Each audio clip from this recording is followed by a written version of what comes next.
Assalamualaikum warahmatullahi wabarakatuh. Ketemu lagi di channel AJ Matematik, channel asik belajar matematik. Baik, kita masuk ke materi masih tentang koordinat kartesius ya. Kali ini kita akan membahas bagaimana cara menentukan posisi suatu titik terhadap titik asal ya, titik 0,0, dan juga nanti kita akan melanjutkan sekaligus dengan pembahasan mengenai posisi relatif ya, suatu titik A terhadap titik B. Oke, silakan disimak video ini sampai dengan tuntas. Sebelum Pak AJW membahas soal, ada baiknya kamu menekan tombol subscribe di bawah ini, biar tidak ketinggalan materi-materi berikutnya. Terima kasih. Posisi suatu titik terhadap titik asal 0,0. Nah, setelah kemarin kita membahas tentang bagaimana cara menentukan posisi suatu titik yang sudah diberikan koordinatnya, atau sebaliknya juga kemarin kita sudah membahas bagaimana cara membaca koordinat dari sebuah titik. Nah, sekarang kita akan membahas bagaimana menentukan posisi suatu titik terhadap titik 0,0. Baik, misalkan saya memiliki sebuah titik dengan koordinat ya, titik A misalkan. Titik A ada di koordinatnya 2,4. Baik, maka dengan yang sudah kita pelajari kemarin, kita bisa menentukan di mana posisi titik 2,4. X-nya 2, Y-nya 4. X-nya 2. Oke, di sini X2 ya. Lalu Y-nya 4 di sini. Maka dari X2 dan Y-nya 4 ini kita tarik garis, kita hubungkan, dapatlah sebuah titik ya. Sebuah titik ini, titik A. Oke, ini kita pertebal dulu. Inilah titik A, 2,4.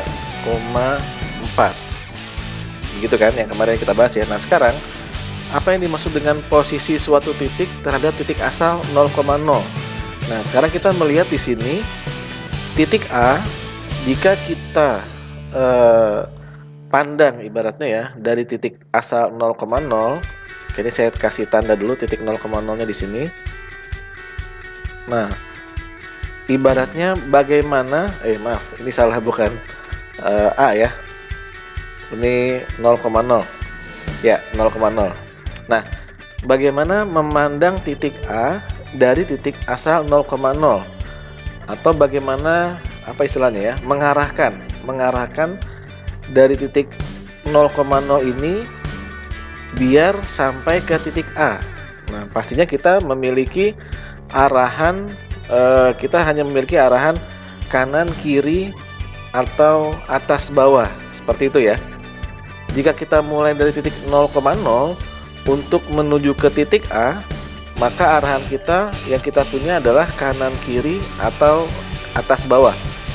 Nah, pastinya kalau arahnya ke titik A, di situ kita bisa ada dua pilihan. Bisa mulai dari kanan dulu, atau bisa mulai dari atas dulu. Nah, tetapi di sini kita punya kesepakatan dalam membaca koordinat titik kartesius ya, itu kita dahulukan adalah yang X dulu. Nah, artinya di sini nilai X itu akan berpengaruh pada arah kanan dan kiri, gitu ya. Nah, nilai X itu berpengaruh pada arah kanan ataupun kiri. Ketika X-nya bernilai positif, maka dia yang dimaksud adalah arah kanan. Sedangkan ketika X-nya bernilai negatif, itu yang arah kiri. Begitupun dengan yang sumbu Y. Nah, kita mengenal untuk sumbu Y, arahnya adalah arah atas atau arah bawah. Seperti itu. Untuk yang atas kita dapati kalau nilai Y-nya positif. Dan untuk sumbu Y yang negatif itu berarti yang ke arah bawahnya. Nah, inilah patokan yang kita gunakan dalam mengarahkan, dan tanda kutip mengarahkan, dari titik 0,0 menuju ke titik A. Baik, nah kita melihat di sini untuk titik A sendiri 2,4. Di situ X-nya 2, nilai X-nya atau absisnya adalah 2, dan Y-nya sama dengan 4 ya. Artinya di sini dua-duanya bertanda positif. 2-nya positif, 4-nya juga positif. Nah, maka dengan menggunakan sebuah kalimat ya, kalimat lengkap di situ, kita mengarahkan dari titik 0,0 untuk sampai ke titik A itu dengan kalimat pertama, ke arah kanan 2 satuan gitu ya. Berarti kalau kita buat di sini ke kanan 2 satuan, lalu Y sama dengan 4 positif ya, berarti ke arah atas. Ke atas 4 satuan. Nah, seperti itu teman-teman ya. Jadi kita membuat arahan berupa kalimat seperti ini dari titik 0,0 agar sampai ke titik A. Jadi kalau kita buat pergerakannya ibaratnya ya, dari titik 0,0 ke kanan 2 satuan. 1 2. Nah, di sini kan. Lalu berikutnya ke atas 4 satuan. 1 2 3 4. Nah, maka sampailah dari titik 0,0 ke titik A. Seperti itu ya. Jadi kita mengarahkan dari titik 0,0 ke titik A dengan menggunakan bantuan koordinat titik tersebut. Baik, jadi ini yang perlu kita ingat. Kalau X-nya positif ke kanan, X-nya negatif kiri, Y positif ke atas, Y negatif ke bawah. Baik, contoh lagi berikutnya. Ini akan saya hapus dulu.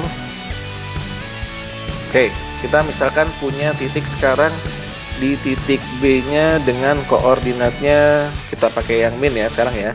Min 4,3. Baik, menurut patokan yang tadi kita sudah buat, dengan adanya X-nya negatif, maka di sini maksudnya adalah di arah kiri.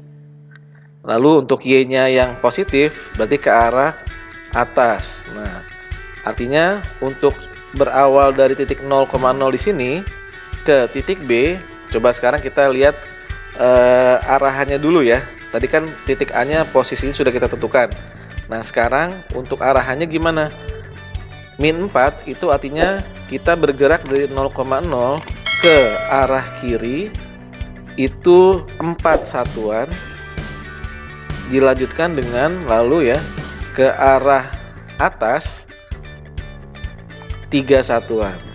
Baik, sekarang kita coba gerakan titik dari 0,0 ini ibaratnya ya, ke kiri 4 satuan, ke kiri 1 2 3 4, lalu ke atas 3 satuan, ke atas ya, 1 2 3. Nah, maka disinilah posisi titik B. Nah, betul nggak kalau kita baca secara koordinat yang kemarin, titik B ada di min 4,3. Min 4,3. Oke, betul ya? Betul. Seperti itu ya teman-teman ya. Cara menentukan posisi suatu titik terhadap titik asal. Baik, sekarang misalkan diawali dengan arahannya dulu. Oke, sekarang kebalikannya ya. Jadi saya hapus lagi. Kita akan awali dari arahannya dulu. Misalkan saya punya arahan ke kiri 5 satuan, lalu dilanjutkan dengan ke bawah itu 4 satuan. Nah, titik manakah yang dimaksud? Misalkan saya punya beberapa titik di sini ya. Contoh saya akan menempatkan dulu beberapa titiknya. Oke, satu di sini, ini titik P misalkan. Lalu ada lagi yang di sini, titik Q. Lalu ada lagi yang di sini di bawahnya Q ya. Oke, contoh di sini misalkan ini titik R. Lalu satu lagi ya di sebelah, di kuadran keberapa nih? Ketiga ya. Kita coba di kuadran ketiga, misalkan di sini. Ini titik S. Nah, pertanyaannya adalah dengan arahan atau petunjuk seperti ini, ke kiri 5 satuan, ke bawah 4 satuan, titik manakah yang dimaksud? Apakah titik P, titik Q, titik R, atau titik S? Baik, kita coba telusuri sekarang ya. Dari 0,0 kita akan mengarahkan ke arah kiri 5 satuan. 1, oke kita garis ya, 1, 2, 3, 4, 5. Nah, berarti kemungkinannya kalau tidak P itu S ya, karena ke arah kiri. Berikutnya dari petunjuk yang kedua, lalu ke bawah 4 satuan. Ke bawah berarti ya. Nah, sudah jelas nih, 1, 2, 3, 4. Nah, jadi yang dimaksud dengan arahan tadi ya, posisi titik yang dimaksud adalah titik S. Nah, di situ ya. Dengan koordinatnya titik S adalah berapa nih? Min 5 ya, karena ke kiri 5 satuan, koma 4. Oh, min 4, sorry. Min 5, min 4. Seperti itu. Oke. Itu tadi bagaimana cara menentukan posisi titik terhadap titik asal. Nah, di video yang berikutnya kita akan baru membahas bagaimana menentukan posisi relatif titik A terhadap titik B. Oke, sampai ketemu di video yang berikutnya. Terima kasih sudah menyaksikan sampai tuntas. Assalamualaikum warahmatullahi wabarakatuh.